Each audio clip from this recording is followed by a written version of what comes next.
অনুরাগ আর ভক্তি দুটো বস্তু যদি থাকে গৌরের কৃপা হবেই হবে। তার মধ্যে অনুরাগ, অনুরাগ হলো কারো বাধা মানে না, কারো বাধা মানে না। তারা কৃষ্ণ অনুরাগী যারা, তারা ছুটে আসবে, তাদের কেউ বাধা দিয়ে রাখতে পারবে না, ছুটে আসবে। অনুরাগ না থাকলে কি আর হয়? দেখেন অনুরাগী ভক্ত আপনারা, আমার ভাই সুমন সোনার ব্যবসা করে, এখন ঈদের চাপ, অনেক চাপ, কিন্তু ধর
আমি গায়ে মাখি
মেঘাচ্ছন্ন দিন নহে তো দুর্দিন।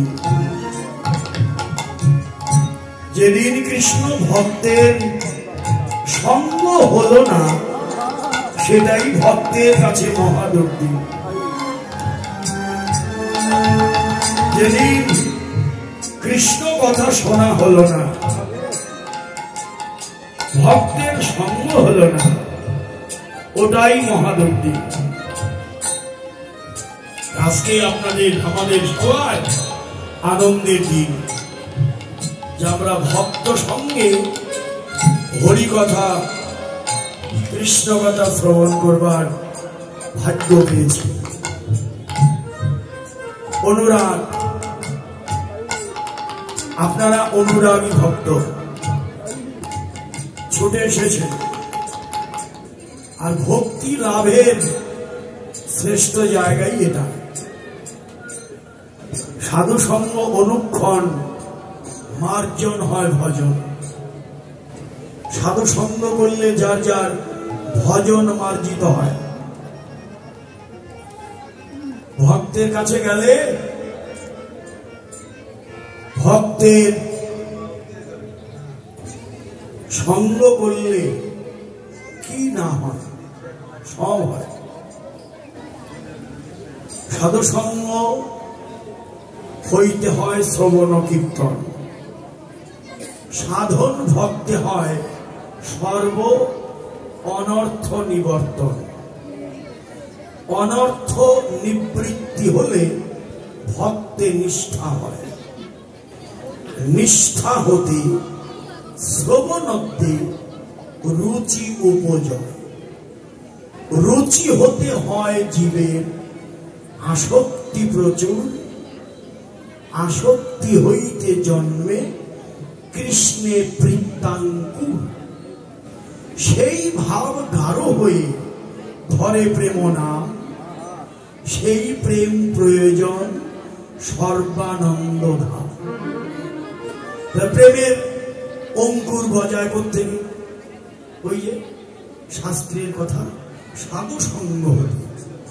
উৎপত্তির প্রথম ধাপই হচ্ছে সাধু সঙ্গ। এর মধ্যে আবার যদি ধরেন নববিধা ভক্তি, তার মধ্যে পঞ্চঙ্গ করো বলে প্রধান পঞ্চঙ্গ পাঁচটি, তার এক নম্বরে বললেন সাধু সঙ্গ। কোন দিক দিয়ে যাবেন? যে দিক দিয়ে যান এক নম্বরেই হচ্ছে সাধু সঙ্গ। নাম কীর্তন, ভাগবত শ্রবণ, মথুরা মণ্ডলে ভাস, শ্রদ্ধায় শ্রীমূর্তির সেবন। ভজনের এই পঞ্চ অঙ্গ কৃষ্ণ প্রেম জন্মায় এই পাঁচের অল্প সঙ্গ। তাহলে সাধু সঙ্গ এটাই হচ্ছে প্রেম ভক্তি লাভের প্রধান উৎস। ভক্তি লাভের, প্রেম লাভের প্রথম উৎসই হচ্ছে সাধু সঙ্গ। কৃষ্ণ কৃপা হয় লবমাত্র সাধু সঙ্গে সর্বসিদ্ধি হয়, এমনকি কৃষ্ণ প্রাপ্তি হয়। হরি বল, হরি বল। তাহলে আপনি যেদিক দিয়ে যাবেন এক নম্বরই আসবে সাধু সঙ্গের কথা। অনুরাগী ভক্ত ভক্তের কাছেই আসেন ভক্তি লাভের জন্য। অনুরাগ আর ভক্তি যদি মিশিয়ে দেই, গৌড়ের কৃপা হবেই হবে। এই জন্যেই বললেন যে ভক্তি মিশিয়ে দাও, অনুরাগের তাপ দাও, গৌড়ের কৃপা লাভ হবে। হেমশয় অতি গোড়া সুমধুর হাসথরা, জগজন নয়ন আনন্দ। তাকে দেখলেই আনন্দ, তাকে দেখলেই আনন্দ, দেখলেই